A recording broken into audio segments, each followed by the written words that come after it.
So this is the ROG NUC, and I'm gonna be showing you everything I can about this. And then we're gonna go on a trip in my favorite rocket ship. But first, I gotta show you what's in the box and what we're gonna be taking on the trip. So strap in.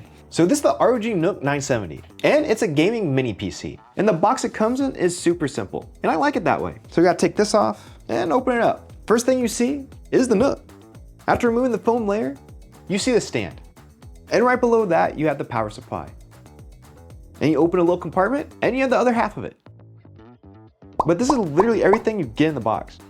Okay, let's talk about specs. For the processor, you're getting an Intel Core Ultra 9, NVIDIA RTX 4070, and you're getting 32 gigabytes of DDR5 at 5600 megahertz. You're getting 1 terabyte of SSD storage, and housing it all is a 2.5 liter chassis. Okay, let's talk ports, because this thing has a lot.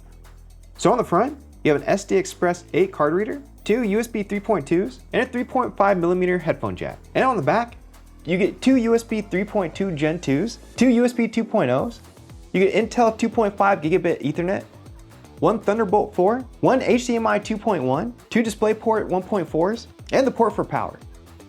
So with the specs of the NUC, I want to see how well it compares to my PC. So that means we're going to be running some tests and playing some games. Okay, a little update, I have 2 monitors now, and we're going to be testing out the monitor in portrait mode via suggestion from the comments. Also, if you're liking the video so far, don't forget to subscribe. Another thing I want to show you about the NUC is how small the footprint is. Here's my PC, and here's the NUC.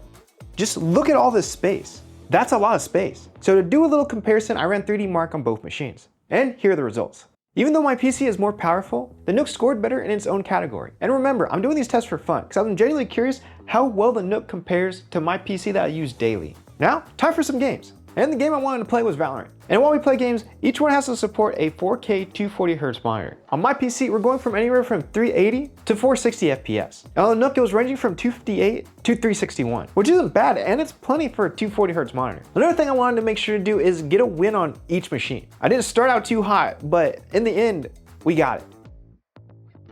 And I can see myself taking this on the go. So let's do it. Here's what we're going to be taking. A portable monitor, which is the ROG Strix, the XG17 AHP, which is a 17-inch 1080p IPS 240Hz monitor. We're also going to be taking the ROG Falchion low profile and the ROG Heart-based mouse, because that's what I was using here, and I want to keep things consistent. And where we're going is DreamHack Dallas. So here's the challenge. Set up in 2 different places and get a win. So the first spot I want to go to is BYOC, which stands for Bring Your Own Computer. So I had to set everything up, but it was fairly easy because I didn't have much to set up. And I got access to an Ethernet cable. And like anyone else with a new computer, which I didn't do, was I had to go through all my settings and do all that. You have no idea how many times I died in Apex. Yeah, I just want to talk about it. Unfortunately, I was only able to warm up in Valorant before I had to leave. And so I had to pack everything up, but that was super easy.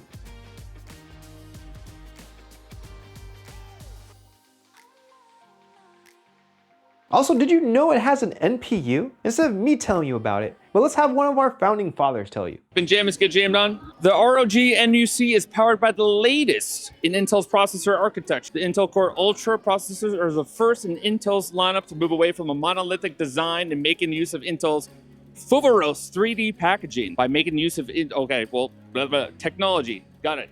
Similarly, the Intel's Core Ultra processors are the first Intel processors using Intel 4 manufacturing process. That's pretty rad, lads.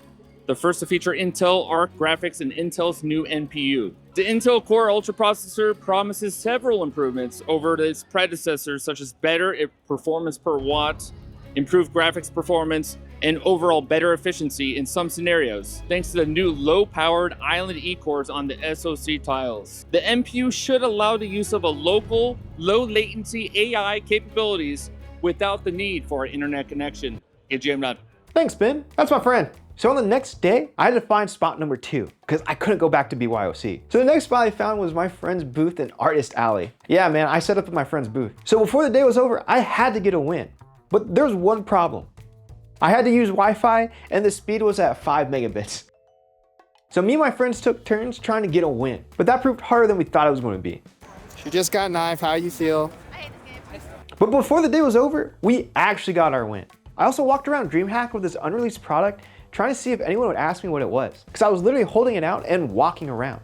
So my thoughts. I love how portable and small it is. Honestly, I might make this my editing machine. I can literally just pack this up and take it with me like I did for DreamHack. I can edit, I can game on this. It just works.